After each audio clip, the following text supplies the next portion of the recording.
ایک بھیڑ نے اپنی پڑوسن بھیڑ سے پوچھا کہ ہمیں کیسے پتہ چلے گا کہ آج ہماری قربانی کی باری ہے؟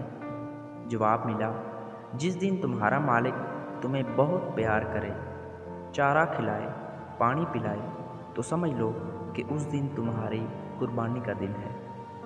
چنانچہ یہ بات اس بھیڑ نے اپنے پلے باندھ لی، اور ایک دن بالکل ویسا ہی ہوا۔ مالک نے پہلے تو اسے بڑے پیار سے چارہ کھلایا، پھر پانی پلایا، پھر اگلے ہی لمحے اسے زمین پر لٹا کر ایک تیز دھار آلہ پکڑ لیا۔ بھیڑ سمجھ گئی کہ آج اس کی قربانی کا دن ہے، سو اس نے آنکھیں بند کر لیں، لیکن جب کافی دیر بعد اسے محسوس ہوا کہ مالک تو اسے ذبح نہیں کر رہا بلکہ صرف اس کی اون اتار رہا ہے، تو اس کی خوشی کا کوئی ٹھکانہ نہ رہا۔ اور پھر یہ سلسلہ ہر 2-4 مہینے بعد وقفے سے چلتا رہا، اور اب تو بھیڑ کو یقین ہو گیا تھا کہ مالک اسے کبھی بھی قربان نہیں کرے گا، اور جب بھی وہ اسے لٹائے گا وہ صرف اس کی اون ہی اتارے گا۔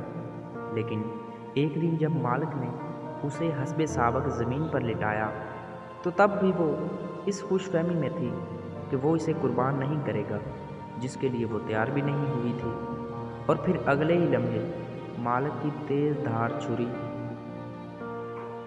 اس کی گردن پر چل گئی اور وہ موت کی آغوش میں پہنچ گئی۔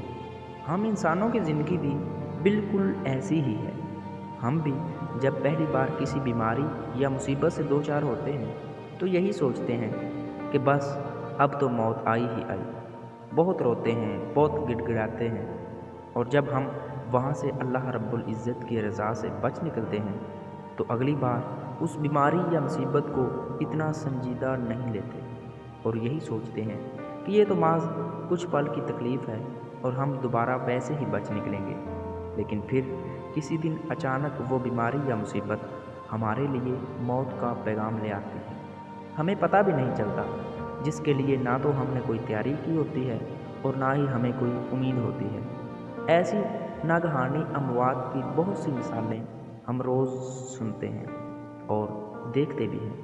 قبرستان ایسے لوگوں سے بھرا ہوا ہے جو یہ سمجھتے تھے کہ بوڑھے ہونے پر وہ اپنی زندگی اسلام کے مطابق ڈھال لیں گے، پھر افسوس کہ وقت نہیں رہتا، لہٰذا ہر وقت ہمیں آخرت کی تیاری میں مصروف رہنا چاہیے۔ اللہ رب العزت ہمیں عمل کی توفیق عطا فرمائے۔